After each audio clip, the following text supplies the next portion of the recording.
I stream, you stream. Woo! Welcome, everybody. Y'all stream.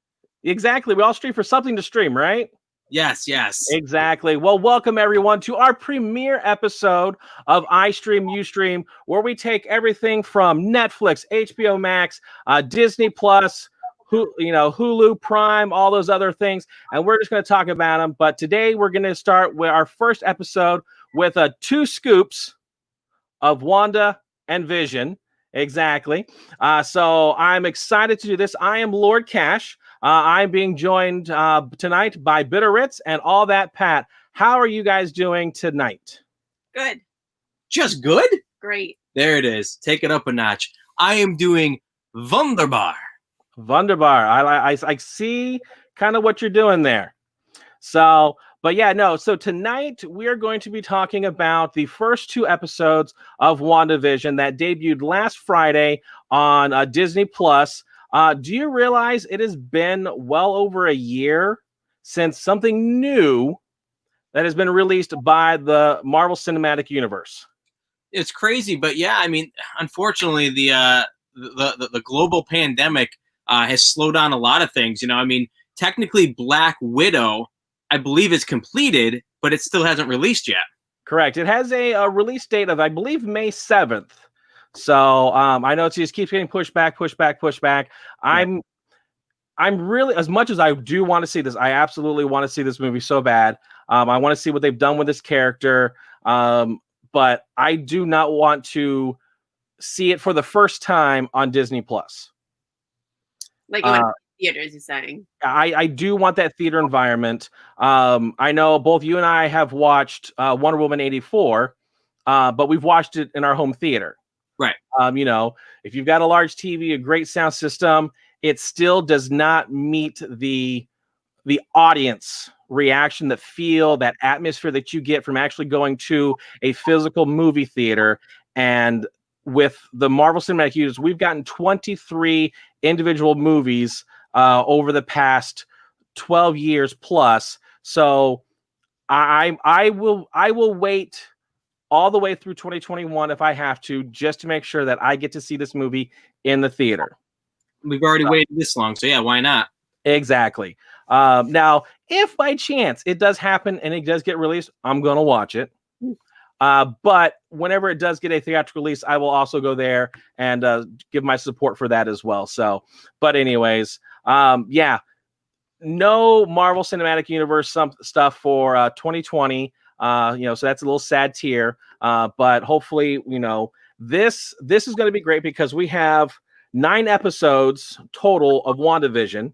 Mm-hmm. So if I do the math correctly, that's going to be like the first week of March. I believe you're right, yeah. And then there's a week off where I believe they're probably going to release. I don't know if you watched the Marvel Legends of Wanda and Vision. No. I love me some Marvel. I support Marvel. I love them. But this was garbage. It literally was 6 to 7 minutes video compilation of basically what we've seen from Wanda and Vision within the cinematic universe. I mean, do you think that at least was a primer for people that might not know it? At least like to give some, like Context. Yeah. I understand the purpose of it. However, knowing how strong and how popular the Marvel Cinematic Universe truly is, again, it was a streaming bit for 6 to 7 minutes in each episode. They'll be fine. But the next Marvel series is going to be Falcon and the Winter Soldier. Mm-hmm. So I would imagine there's going to be 2 more episodes that are going to drop with the Marvel Legends. A little backstory of Falcon, backstory on Winter Soldier. So again, for those people that aren't, in the know of what's going on, here's what's what. So, I mean, we haven't seen it, but I think it actually would be honestly good for even us. We're big Marvel fans too. But like you alluded to, 25 movies that you said, like we typically have seen a lot of these movies maybe once or twice. So like there's stuff that no matter how big a fans we are, we're fuzzy on. Right. Even talking to a friend of ours over the break, it was kind of like, oh my God, remember that one part and whatever? And I'm like, no. Yeah. when Infinity War came out, which would have been, if I can do the math backwards, so Far From Home was 23, then 22 would have been Endgame, Captain Marvel would have been 21, and so Infinity War was, I believe, number 20. So leading up to that, the family did which I started, we were doing this one movie a week. We started back in Iron Man and worked our way all the way up until we got to Infinity War. Wow. So I think I started in September. You just last night. So I would love to do one of those like movie marathons when you actually go to the theater and just like one boom, boom, boom right after the other, and you're there for like 3 days. Life goals. We'll see. They might have to do that when they open the theaters anyway. They'll have to like test everybody and say, all right, you guys aren't going nowhere for a week. Yeah. What franchise was it that did that? Some kind of contest. If you watched all the movies straight, you won. It might have been that. It might have been Harry Potter. Yeah, maybe. So I know they've done them for like Star Wars. Just anything that's got like more than 4 or 5 movies. I'm sure when Fast 9 comes out, they'll do a Fast and Furious, marathon. Mm-hmm. Yeah. So, but anyways, that's going to be Falcon and Winter Soldier. You've got that week in between. They'll drop those, and then again, boom, right back into. I think you have 6 episodes there, and then right after that, you've got Loki, and then right after that, you've got the new animated series called What If. So, yeah, I look forward to that. This is going to be a good year for Marvel. But let's just kind of go over just the basic of what did you actually enjoy about this episode. I'm hoping that you actually enjoyed the series. What was some of the things that you kind of enjoyed about it? Can I kind of start with so when you see all the commercial before you even see the show, it's pretty obvious they're kind of taking some nods towards old shows. I was really hoping one of the 2 black and white ones was going to be I Love Lucy. Well, I believe the second episode was like I Love Lucy was a little part of that along with Bewitched. Okay. I believe those were the inspiration. Episode 1 was definitely Dick Van Dyke. Mm-hmm. Was kind of the one for that one. So it's going to be really cool to see just how everything evolves from it. Yeah, I'm definitely excited. I mean, I used to love watching Bewitched, so when we saw that intro, I was like, oh, this is going to be good. It was very, I feel very nostalgic in some ways, right, to those shows, but like the humor too, I enjoyed. I think, Marvel's pretty good with that, Yeah, so they had the whole Bewitched opening, which as soon as it happened, I was freaking out. I was loving, I was laughing all the way through it. I'm like, it's a Bewitched opening. Which of course, I know some of the younger audience may not be familiar with, but I did a lot of, watching of the old Nick at Night stuff. Mr. Ed is one of my personal favorites. I don't know why I love that horse, but I do.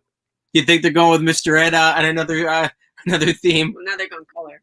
I don't know. We'll see. Maybe we might get a color version of Mr. Ed. Right. So, but I did like too I think that even though there were nods towards older movies, the jokes were any age. I mean, him swallowing a piece of gum and all that ridiculousness. You don't have to have known anything about Bewitched to find that humorous. Exactly. The jokes were at a simplistic level. Back, in the 50s and 60s, it was very tame writing, but it was just very simplistic, laugh track, stuff, that slapstickness.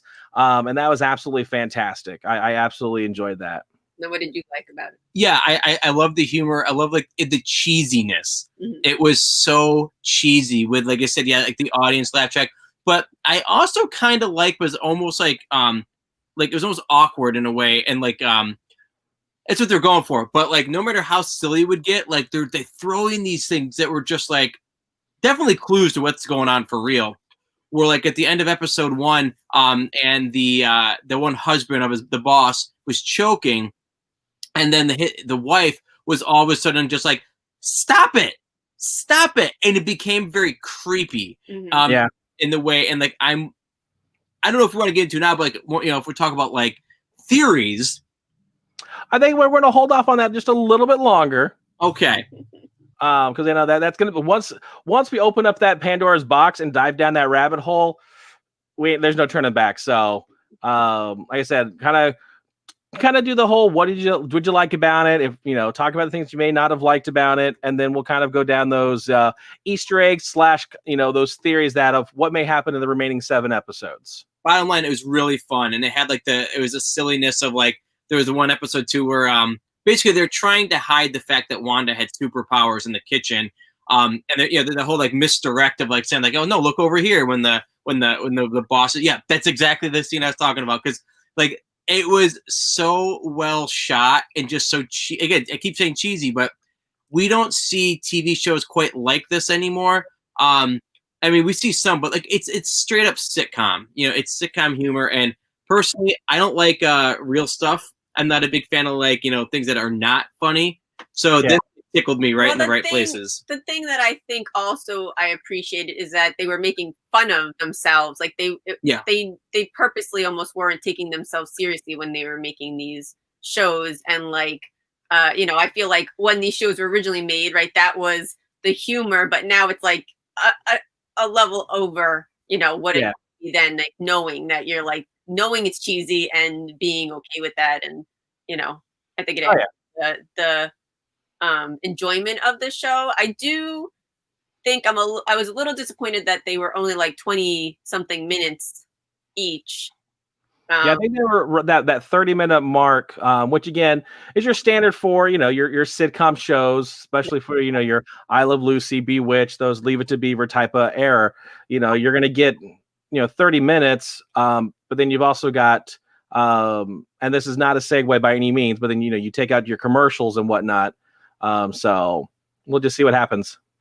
I found it odd, not a big thing, but we take their 30 minutes, there were 22 because there's 8 minutes of credits in each one because they're in multiple languages. It was true.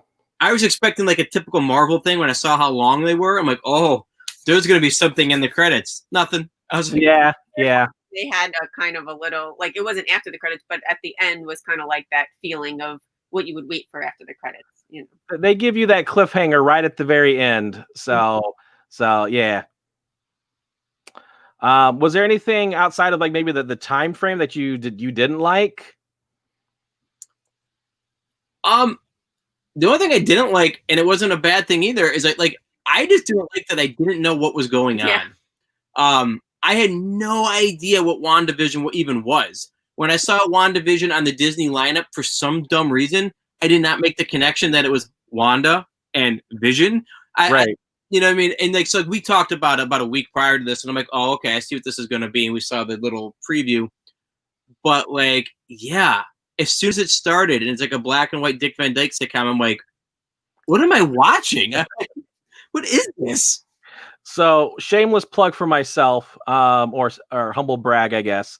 I was actually at D23, the Disney convention out in Anaheim, California, back in 2018, when they were kind of announcing all the new stuff that was going to be all the Marvel series that are going to be on Disney Plus.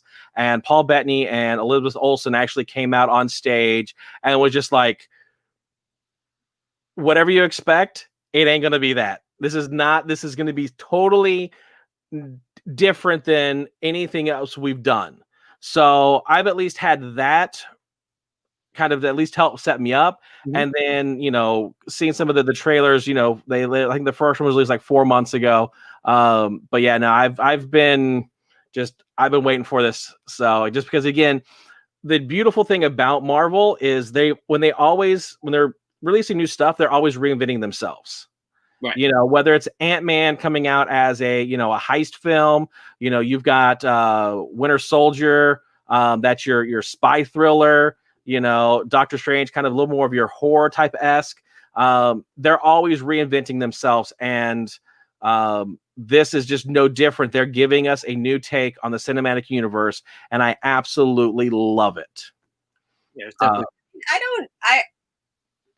I was surprised when AllThatPat told me this was not what I expected. I'm if you watch the commercials that I was bombarded with on Hulu, this is exactly what it looked like. There's obviously nods to old shows. I guess I didn't realize each episode was going to be its own show. I guess I wasn't 100% sure what I was expecting, but I thought maybe it would be almost like clips of like a couple minutes through different shows, just commercial. But yeah, so when he was like, what is going on? I'm like, did you not see the 5 million commercials that have been on? I wasn't paying attention to him, really. Not. This is exactly what the commercial. Okay. Yeah, you still got roped into it. You still watched it. Now you at least kind of have a little bit of understanding of what's to expect. So now moving forward, typically, and again, I wasn't 100% certain of this, but basically, the first episode, we kind of dives into the 50s.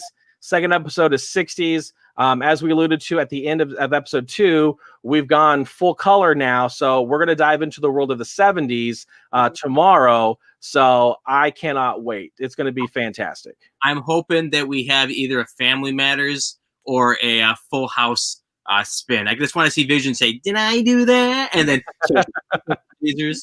great. I was watching the one of the trailers recently, and I paused it, and I'm like, that is the Family Ties staircase.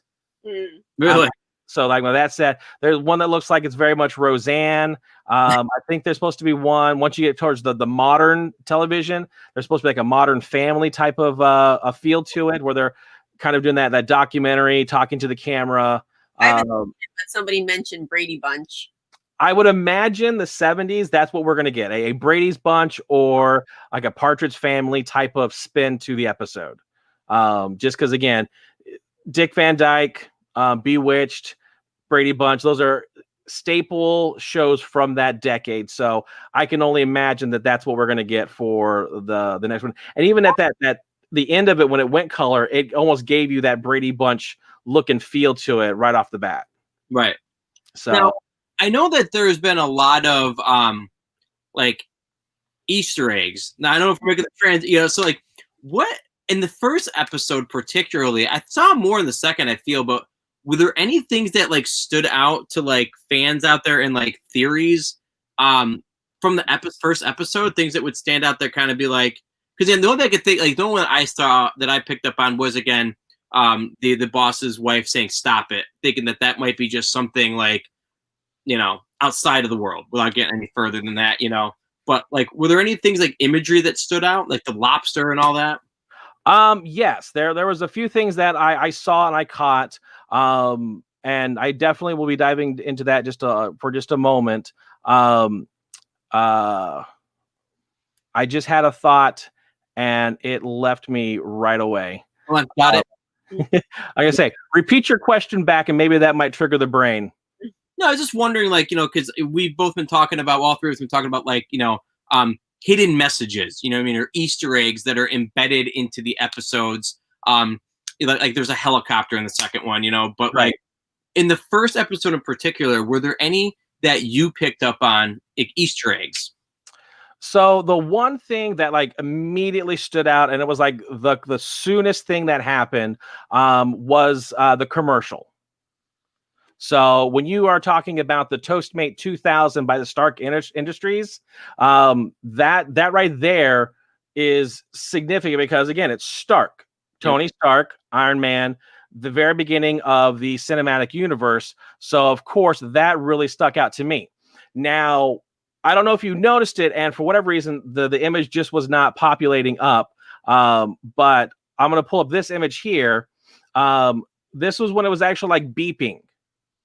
The light that was on it, actually, when this was the first time we see this, blinks red. Okay. It was the first bit of color that we actually see. Now, on top of that, when the lady pushes down the button to actually make toast out of bread, if you listen, you're going to hear Iron Man's repulsor. Really? Yeah. So it's directly tied to Tony Stark with, being the Stark Industry, the 2000. So that in itself right there, that like really stood out to me. And I've probably watched the episode 4 times now. So I watched it with my wife. I watched it by myself. And then my little son that's living at home, I watched it with him. And like every time I'm just like watching, like, is he gonna pick it up? Are they gonna pick it up? And sure enough, like my son, he was like, that was Iron Man. That was Iron Man. And I'm like, right on you, mate. Yeah, man. See, just in the conversation we're having tonight, I've already like cycled through 3 different theories. Oh boy. And they keep getting like recycled in my head. Like, no, not that one. This one now. Right. And So, huh? I will. I'm gonna go. We'll just go ahead and jump ahead to the second commercial because I feel it also ties in with this. Do you remember what the second commercial was all about? It was the bad guy with the watch, right? Yes. What was the name of it? It was the Strucker. Oh yeah. Yes, with the Hydra logo. Yes. Yeah. So if you look in there, you got the Hydra logo. It's waterproof up to 1,000 meters. I feel that that's important to know. So I know that if Marvel would actually make this watch, I know a lot of people that would actually want to go buy it. I've got my shield with the Hydra, stuff going on. But do you remember who Strucker was? Was that what's his face? Is that Red Skull? It is not. So at the end of Age of Ultron, we kind of see. I'm sorry, Captain America. Winter Soldier. We see him, and it's like that Easter egg at the very end, that the post-credit scene where we actually see Wanda for the first time, as well as her brother Pietrov Maximoff, who are Scarlet Witch and Quicksilver. So we see them for the first time. So the guy with the little monocle that's in the front, that's Baron von Strucker, and so basically he is the one who created Wanda and her brother, gave them their superpowers, and made them miracles, as they are dubbed in the MCU, versus a mutant. So my theory is these commercials are Wanda dealing with past trauma events. So in Age of Ultron, we learn that her and her brother, at the age of like 10, their parents were killed by a missile, and one of them crashed into their building in Sokovia, and they were crushed under rubble, staring for days at a bomb that was made by Stark Industries. Okay, yeah. So that's why, like, the first one is reminiscent of the trauma of her as a kid. Then the second commercial is the trauma associated with them becoming miracles with Strucker and getting her powers. So, and again, by utilizing the Mind Stone that Vision actually wears, the yellow Infinity Gem. So that's where I think that comes in. So I'm thinking that there may be another trauma that happened with the first movie that we see see her officially, is in Age of Ultron. And so this is going to get dark, but I'm predicting, just throwing this out here, the trauma that she experienced in Age of Ultron was her brother dying. I would not be surprised if they have some sort of Quicksilver cemetery, cremation type of commercial that's going to revolve around her brother dying. Pure speculation. But we'll just see how to see. But I imagine that each commercial moving forward is going to be tied to whatever traumatic event that she has experienced along her life. So that's one of those Easter eggs that really stuck out, was, again, the watch and the toaster, and how those directly impact and deal with Wanda. Yeah, I could see that for sure, right? Mm-hmm. Yeah. So that was and then there was another one that when I was watching it, Marvel loves to do things with license plates, physical dates, and just like buildings, numbers, and everything. So I'm still waiting for like their house number, the 2800, to play into something. I don't know. But right off the bat, as soon as Vision comes in on the screen into the kitchen, what does he ask about? I didn't know there was going to be tests tonight, Lord Cash. I don't remember the exact time. Oh, what the date is. Oh, that's right. Yeah, because they didn't know what the 23rd was, and they were going back and forth on whether it was their anniversary, a birthday, and it ended up on this. They said it was the day that they're supposed to have dinner with their boss, basically. Right. So that's what it means in the story. Now, again, don't know 100% because again, nothing has been confirmed by Marvel. But if you take August 23rd and you write it in the European format, because technically both main character are from Europe. Sure. Or at least the actors, whatever. Yeah. But how would you write that date in European format? 238. Right. So Avengers issue 238 is an episode featuring Vision, where he's dealing with some traumatic stuff as well.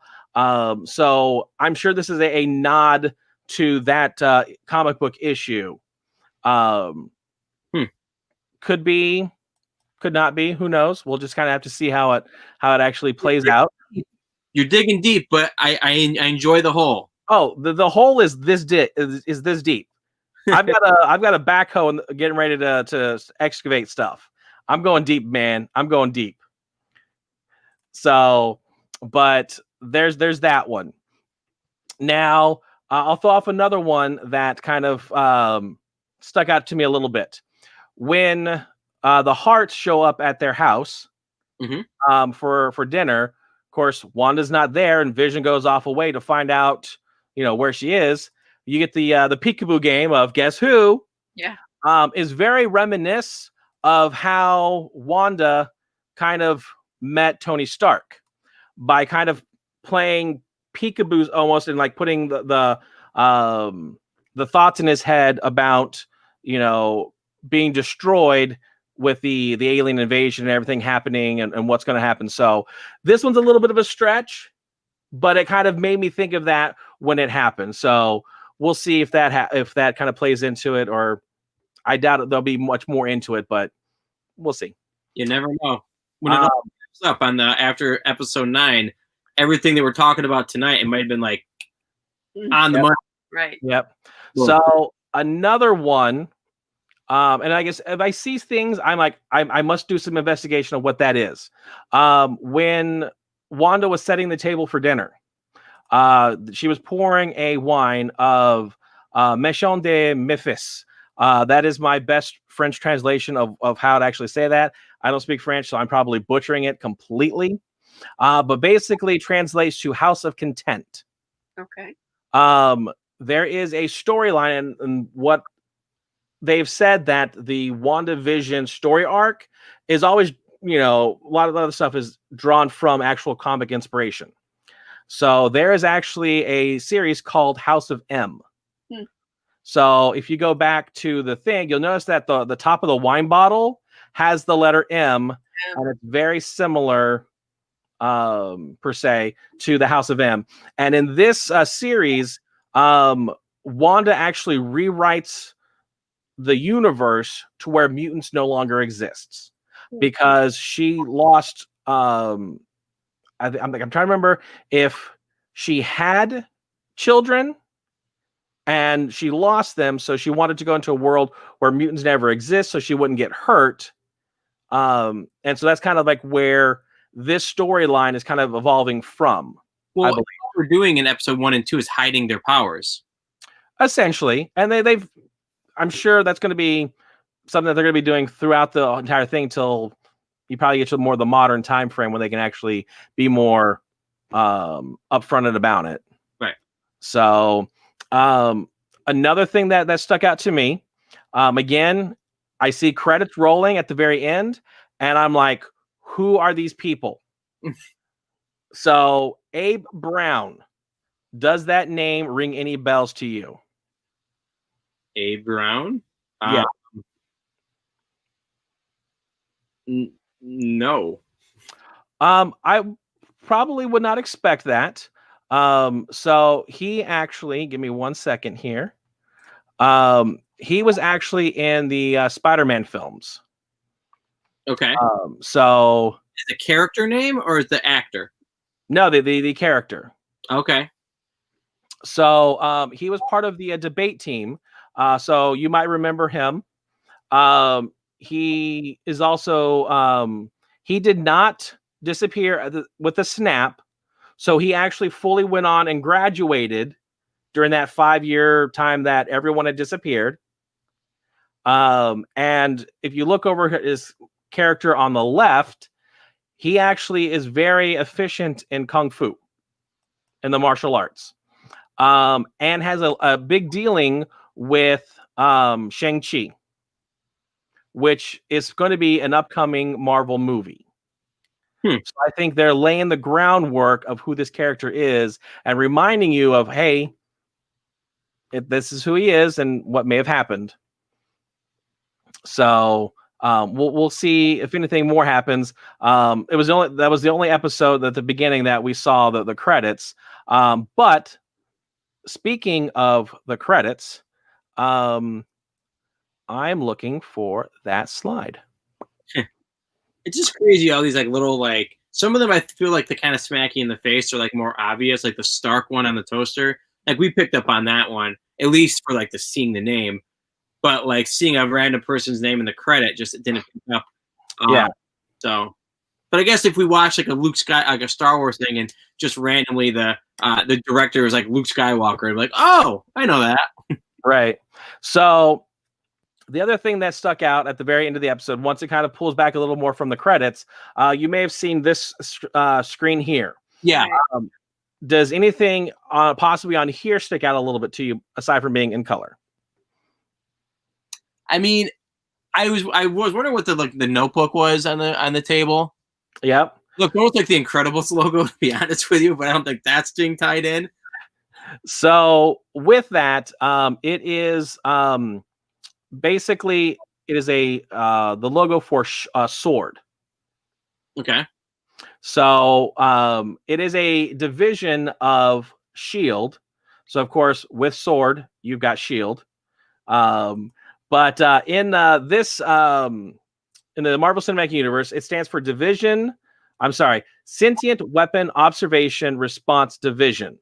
So basically, they're looking out there for weapons of mass destruction, possibly. So I believe in the comics, it went by a different name. Mm-hmm. So we'll kind of see how, because this is something that's shown all the way through. There's more things that pop up with the Sword logo on it. But again, you've got in the bottom right-hand corner of the color screen, you see the Sword logo, and of course the notebook is there. Right. So we'll see if we get any more ideas of what's happening on the outside. But those were some of the stuff that popped out in the first episode. Now, if we want to dive into the second episode, do you have anything else you wanted to comment on the first one? No, I've actually been waiting to get to the second one because I thoroughly enjoyed this one. I thought this was hilarious. Yeah, it was really good. Like I said, as we've already alluded to, the opening right on into the Bewitched animated thing was great. And quite possibly that animation intro probably has like the most Easter eggs in a short amount of time. It's unreal. So on some of these, this is where I've gone and looked at other sites and checked other people's theories and everything, and so I'm kind of borrowing from them. One of the things that popped out is when they were flying over Westview, they kind of do the little heart and the smoke. That was very reminiscent to the Fantastic Four when the Human Torch writes in the sky. Again, could be a stretch. Just for me, that's what it reminded me of. Sure. Now, this is where it's going to get really, really deep. All right, you ready? Nope, not yet. Let me get my light. Go get your waders on or something, because we're chopping through some stuff. So this one, I honestly say there is almost zero chance. Like, well, there's zero chance when you were watching this live that you would ever see this. You have to literally go by frame to catch this. So in the opening, when Vision gets out of bed, floats through the wall, goes into the bathroom and gets dressed, and then floats downstairs, right? To meet Wanda to go to work. Right. Well, when he does this, and again, had to go in and pause this by frame, there is the scene where Vision is floating from the top to the bottom. Huh. And there is, right between the two bones, a helmet. Yeah, it's a Galactus. Good guess. However, it's not Galactus. It is a character by the name of Grim Reaper. Okay. So, too. What's that? There's a bone right next to it, like the skull and crossbones on his chest. So I want to say I think he had like a dog, and that was why like there's the dog bones there. Yeah. I can't remember exactly 100%, but he was one of Vision's, arch nemesis. And Grim Reaper had a brother that went by the name Wonder Man, and in fact tempted Vision with his dead brother's body to say, hey, you can now possess him and we can rule the world together, essentially. So with that, I'm going to lead into this one. And only because of the Grim Reaper do I think that this is what this is. But if you look at the very end, when he comes back from all their stuff, if you look over by the lamp on the left-hand side, there's a little like vase, almost kind of like an urn, with the W on it. And I think that is Wonder Man. Okay. All right. Again, could be a stretch, but I figure since if they included Grim Reaper, they included his brother, since there's that whole tie within of everything going on. I mean, aren't there any like superheroes that have that, like on the top of that vase, there was kind of like the Achilles heel kind of looking shape. Yeah, you're like your wings of like the feet or whatever. Thor had those as well. Yeah, like when on his first helmet that he had back in the first movie. So I was trying to find an image that he had those. I could not find it. So that very well may not be Wonder Man based on that piece of artwork that's there. That. But I was like, the main thing I noticed with it is that like that the swoops. Yes, whatever. You just know the people that are making this like are just loving putting in these like even dead end Easter eggs just for nerds like us to be like, oh, that could be it. And again, they know they can nowhere, but it's just kind of like, Well, there's even another one, and I feel like this was a little bit of a stretch. They released a WandaVision featurette, kind of talking about like the first 2 episodes, and they have one of the ladies from Marvel talking in her office. And like right back behind her, blurred out, is a picture of Wonder Man. And they're like, did they just drop a hint of what's going on? I'm like, dude, it's on her wall. Right. I'm like, sure, it could be. They may have strategically asked her to stay, or she strategically asked to stand right there. But she's like, people, if they know this, they'll catch it. But I'm just like, that's a little bit of a stretch. Right. So I don't know if anything. Just so you know, if you look at the games behind us, there's one game that's crooked, and it has to do with us being messy. I don't know. I have no. So, like I said, I honestly don't know if we're gonna get anything from the Grim Reaper, if we're gonna get anything from Wonder Man. But again, they're just nice little nods, those little Easter eggs for the nerds, the geeks out there that just eat this stuff up. So I'm excited to see what's going to be showing up in episode 3, and I'm ready just to eat it up. So, let me see. The next thing that I want to talk about is the supermarket scene when in the opening credits. So here we have Wanda with Geraldine, which was a new character that we got introduced to in episode 2. There's Wonder again, Lord Cash. It's Wonder Oats, and so there's that in itself as well. So you've got and that's one of the 3 posters that's in the back there. So right off the bat in the middle, you've got Bova milk. Yeah. Have you had Bova milk before? Cow milk. Bova. Yeah. But do you know who Bova is? It's a Muppet. No, I don't really know, honestly. So Bova is a cow. And how many babies do you see? Okay. What, is that like their mother is a cow? Their handmaid, their nurse. So as they, were born, there was a cow by the name of Bova that was basically their nurse. So I guess if Peter Pan can have a Saint Bernard as a nurse, Marvel can have a cow as a nurse. Why not? Sure. Peter Pan has a Saint Bernard that nurses him? Yeah, the darling kids. Well, it doesn't nurse him, but it keeps an eye on them. Yeah, that's what a nurse. That's what her title is, a nursemaid. Well, it's hard for me not to just jump into the milk aspect of just like hold on, guys. Yes. So the other one, and this one is gonna tie into another character that we have seen. So in the first episode, we meet Wanda and Vision's next door neighbor, Agnes. Right. We don't know what's going on with her. Her husband's never around. We don't see him, but she wants to get rid of him or something because, if you don't goose your wife, you're going to lose your wife or something like that. Right. Yeah, I think it's what you said. Yeah. So if you take that character and then look at the other poster that's back there, Auntie A's with a cat, makes reference to a witch by the name of Agatha Harkness. And she is one of, I believe she's one of Wanda's villains and everything.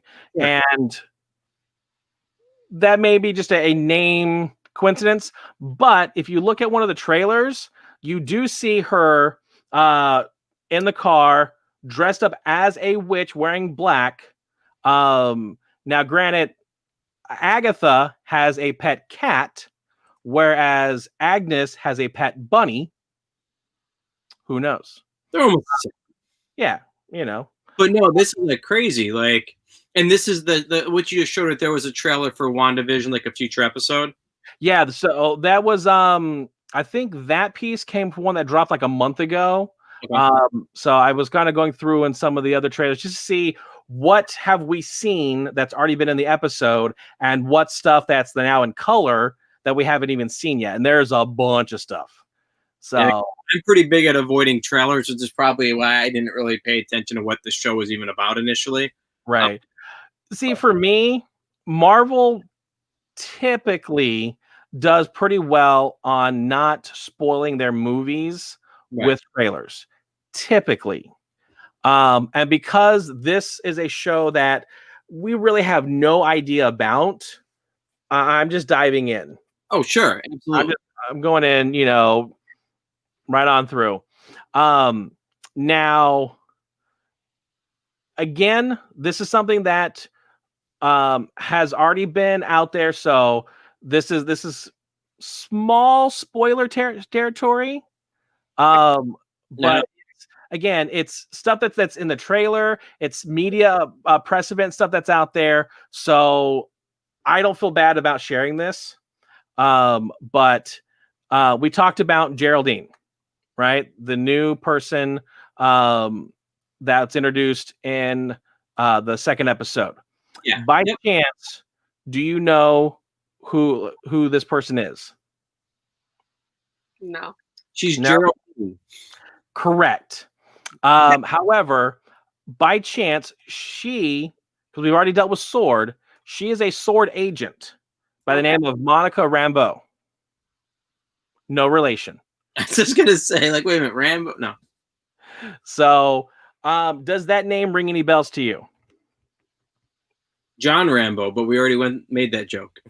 So, this character has already been introduced into the Marvel Cinematic Universe. Is it Iron? No. However, the last time we saw her was back in the 80s when she was helping Captain Marvel in her first picture. So the daughter that was in there that helps Captain Marvel design her colors to her outfit, like it makes it the United States Air Force colors. That's her back in the 80s, and now this is her grown up in the now time frame in the 2000s. Okay. Oh, sorry, just stretching. Man, these are some crazy connections. Yeah. So again, this is stuff that's out there. I'm not revealing anything that's super secret. This, like I said, I did not draw this card. It's from Topps. So this is a line of cards that's being issued. So she is a Shield agent. And in fact, they have an episode, which I'm going to say, I'm jumping to conclusions here. Yes, I have my mat. Because of her look, I'm saying this is probably going to be a next episode because she does look like she's in the 70s. Oh, absolutely. But look at her necklace. It is a sword. Yeah, it is. It's that same sword logo. So she is a sword agent. Now, I'm going to take that and springboard into something else. Something else that is red. Something else that is yellow. Or gold, depending on how you look at it. So at the beginning of what'd you say? Iron Man. So at the very beginning of episode 2, there's a loud crash and Wanda walks outside. There she sees in the bushes a red helicopter. And if we look at it a little bit closer, you actually can see that it has the sword logo on it. Right. This is my theory. And again, this is based off of trailer pieces and everything out there. There's this frame from the trailer that shows a helicopter trying to go through a red force field. Okay. Now, one of the big questions is who is in charge? Who's doing what? I think that Wanda is in control based on the House of M little drop of the wine bottle. This is her world. This is her illusion as she's dealing with the trauma of losing Vision at the end of Infinity War. At the end of Endgame, we don't have Vision back. Right. Wanda encounters Thanos, the 5 years earlier Thanos, and she's like, you took everything from me. Thanos is like, I don't even know who you are.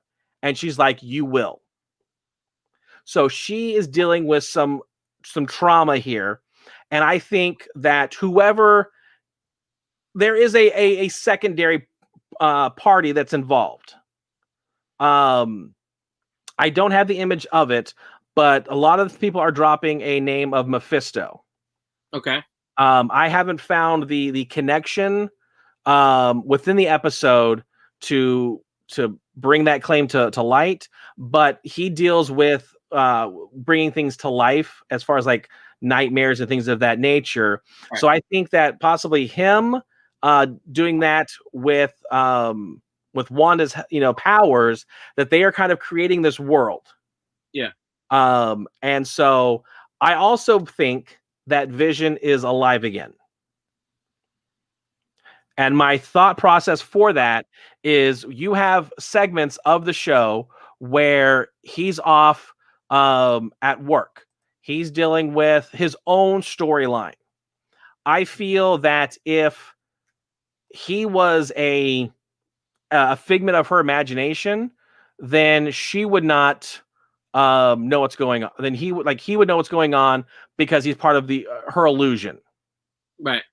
And then there's the scene where they're at the library with a meeting, and again he's off by himself, and he's just like, I don't know what's going on as well, because this isn't necessarily his world, but I do feel that he is alive, experiencing it.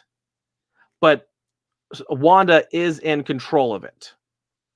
And we see an example of that at the end of 2. But before I jump into that, I said all of that for who's in control, that I believe someone was flying this helicopter.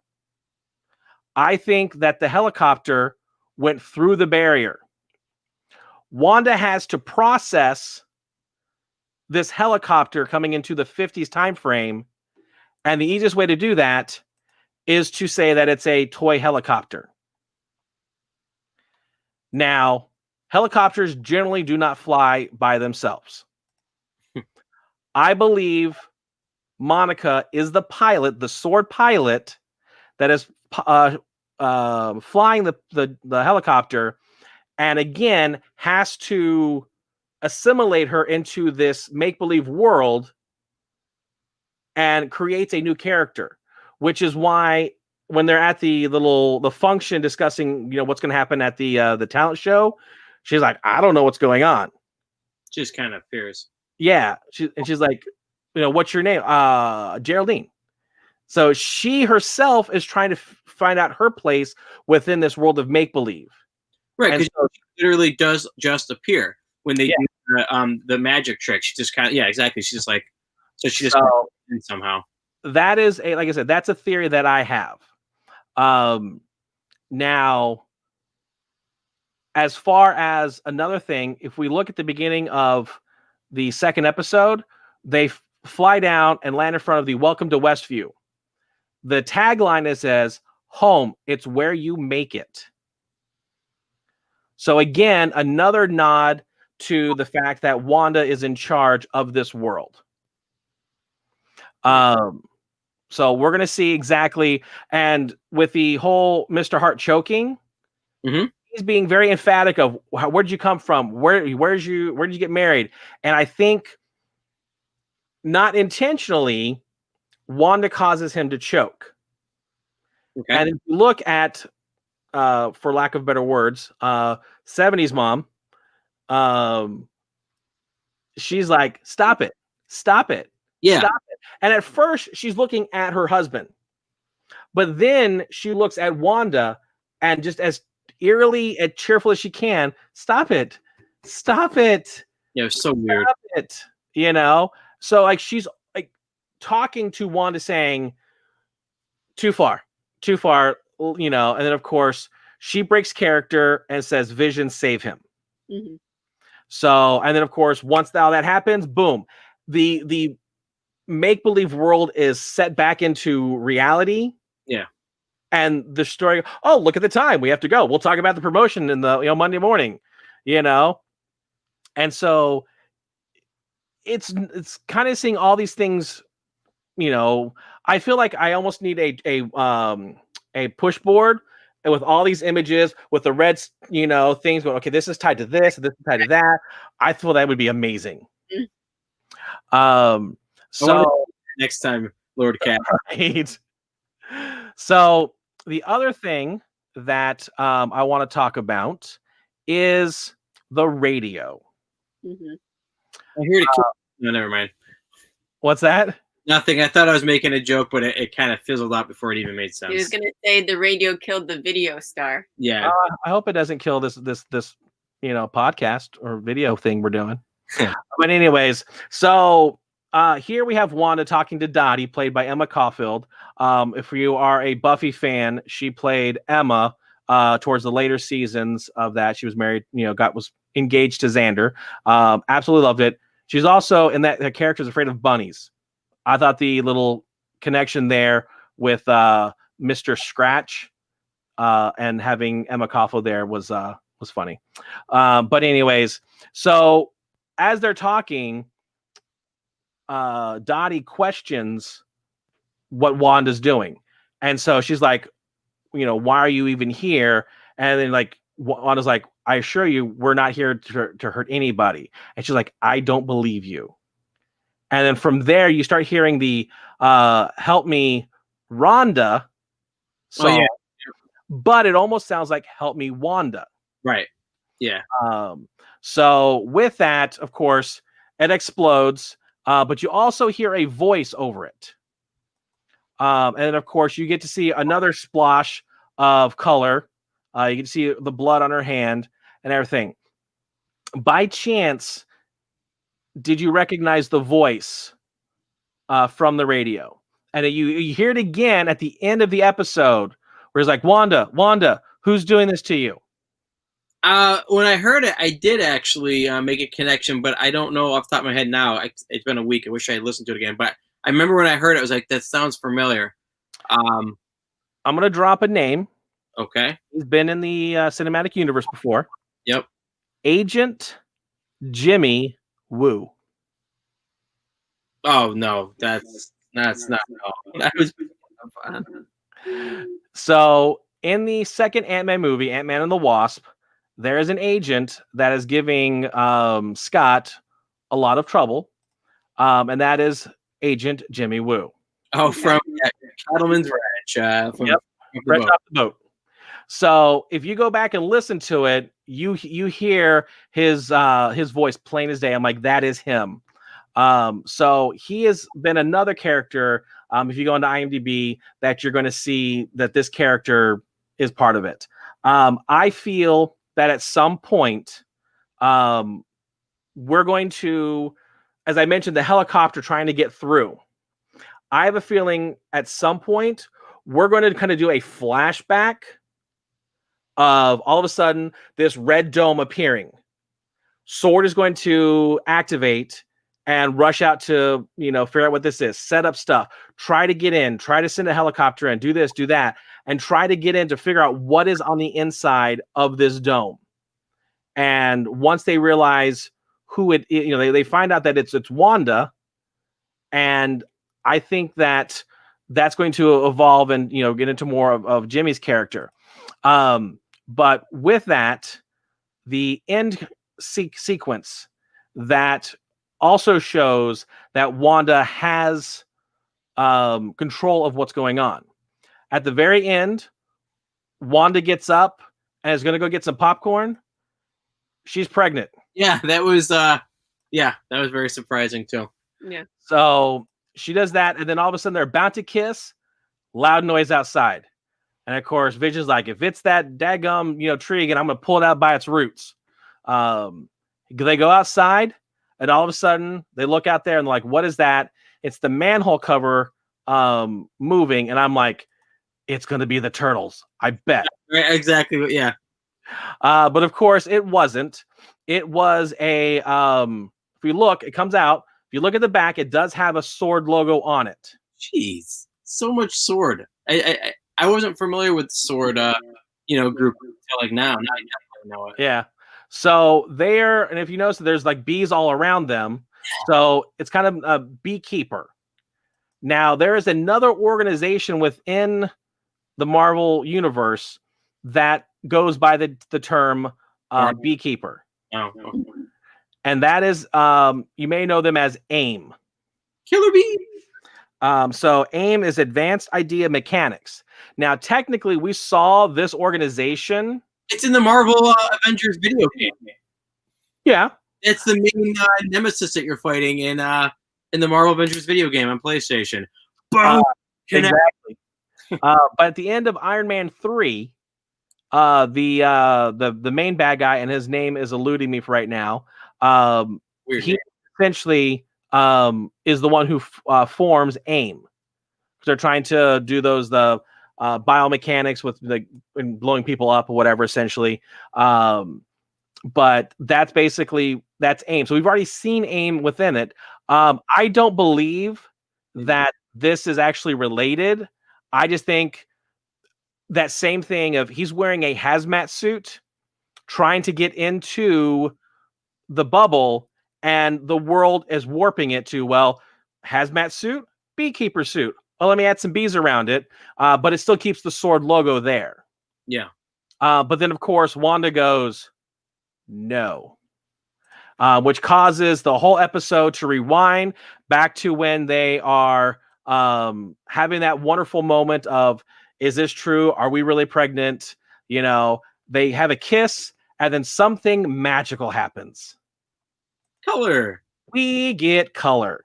Very kind of homage to the movie Pleasantville, where, you know, someone has a kiss and color shows up. It kind of has that little same feel to it, that little nod. And by the time everything is all done, boom, we have got full color. We are now officially in the 70s.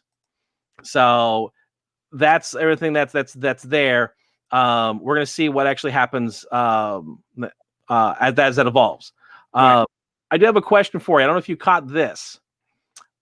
This is kind of the living room from episode 1. And so, you know, it's Agnes there.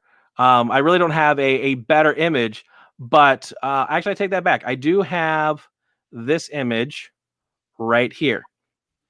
What do you notice about this house? Oh, the picket fences. The ranch style. Ranch style, yep. 3 windows. Multiple porch lights. Tree. Can I ask you a question? How many stories? Give it a shot. How many stories does it have?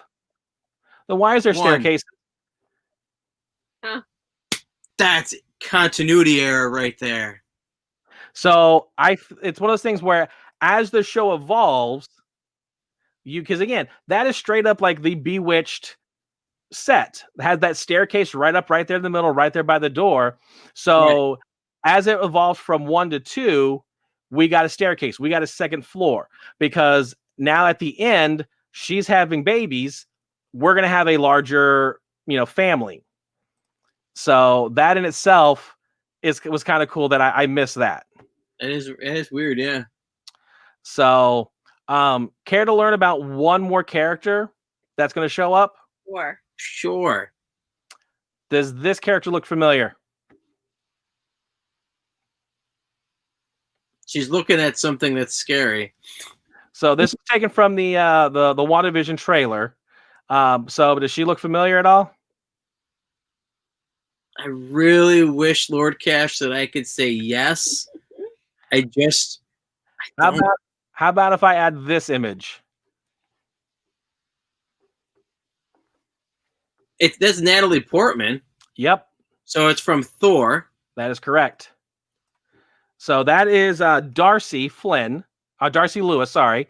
That is from the Thor story arc that is coming into this. So we've got Jimmy Woo, we've got Darcy Lewis, and we have I thought there was a third one. Is there a third one? I'm looking through. Monica. Yeah. From the Captain Marvel series. So that is 3 different Marvel properties that they are cherry picking a character from and bringing him to this universe now, even giving him more roles. So within that, I am excited to see what they're going to do and how this is going to evolve from the episode 3 all the way to the finale.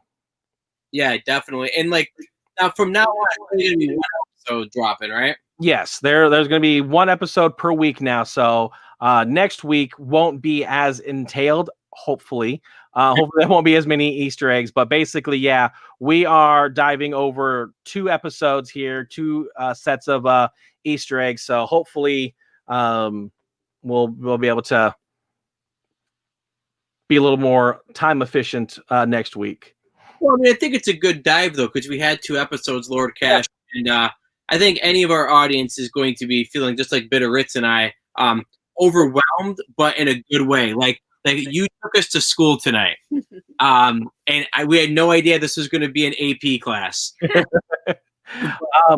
Now, there is something else that I just don't know what it's all about, but I'm noticing a common occurrence. So at the very beginning of episode 2, right off the bat, you get 6 stars around the moon. Huh. What does Iron Man's chest light actually look like? Like, I mean, you got the circle, but is there like a hexagon around it? I don't believe it ever was a hexagram. I think it was it had like for lack of better words, like the Superman kind of, 5 sides, diamond looking. At one point, I think it may have been a straight up diamond. But you've got that. Then this one I think is kind of a homage to Vision himself.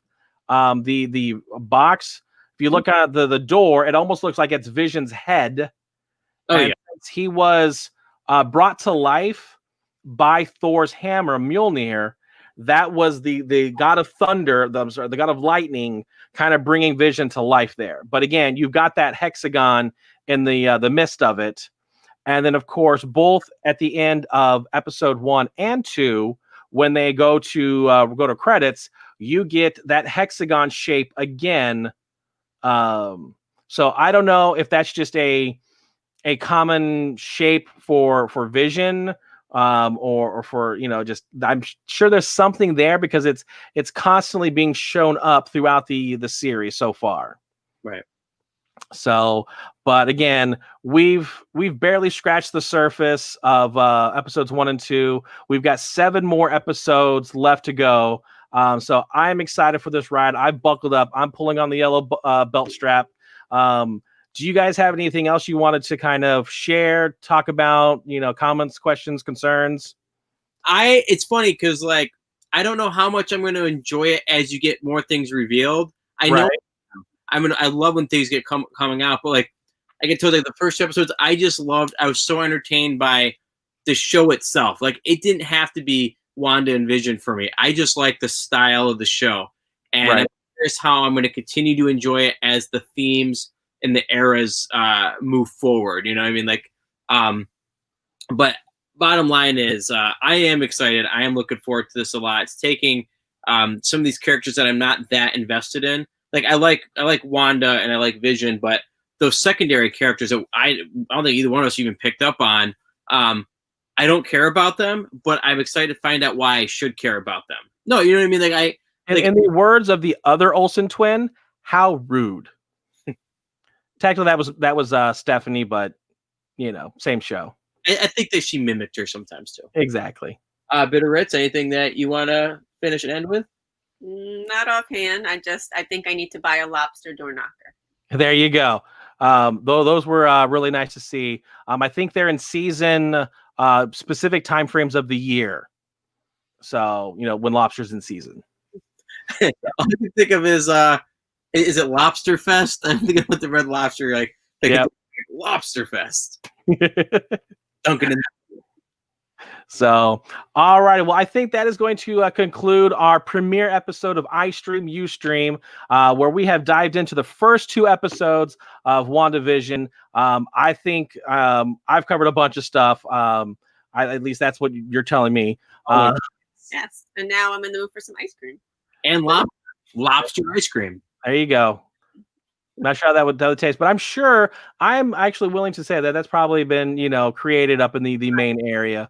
Sure. So, but we will be back here next Thursday talking about episode 3. That's going to debut on Disney Plus tomorrow.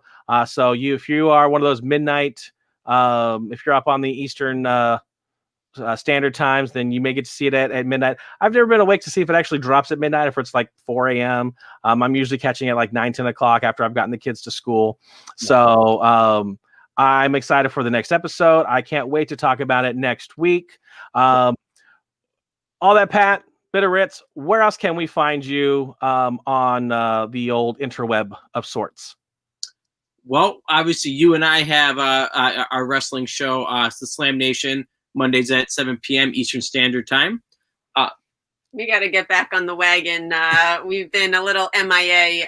This is actually the first video I've done since before Christmas. We're feeling under the weather, so we got to get back on with our food reviews and the wrestling game. Right, and also we do mail call and. Oh yeah, I have so many things that I need to show, and we want to show our Christmas gifts. There you go. Some really cool stuff. Well, hopefully you'll get back into it. I'm kind of in the same boat. I'm launching a new channel, if you will, on the New York Nerd Show called Funko Royalty as Lord Cash. I will be doing some unboxing of Funko Pops. I've got so many boxes I need to undo, but I'm still trying to organize my filming area. So I'm hoping by next week, I'm gonna at least get my first one out of the can, so that way I just need to get these boxes done. They're stacking up. My wife is giving me, ultimatums almost. Yeah, so, exactly. She's no, she's not. So hopefully there'll be more content coming to the New York Nerd Show. Like I said, we've got the Funko Royalty, we've got the wrestling show on Monday night, Slam Nation. Pat, all that Pat and Bitter Ritz do their video game stuff on Tuesday nights. So with 2K. Stuff that they've got with WWE wrestling. So definitely check in, subscribe to the New York Nerd Show channel. So that way, if they do a random, it's a Saturday afternoon, they're feeling froggy, let's throw something up onto the, onto the site. Exactly. Then they will go ahead and you'll get those alerts for it. But again, you'll be able to catch this stuff on Facebook Live, YouTube, as well as over on Twitch. So again, subscribe. If there's something that you see that I possibly missed, leave it down below a comment. So that way, definitely I can do some more homework. I love doing more homework, especially when it comes to the MCU. But I think that pretty much wraps it up. Yeah. Absolutely. You did a great job, Lord Cash. Always fun to work with you. And absolutely, everybody, thank you for joining us. So we'll see you next week. And next week we'll have some intro and outro music. Ooh. So with that, I scream, you stream. Keep it up, watching those shows for us. All right. Later. Bye, guys.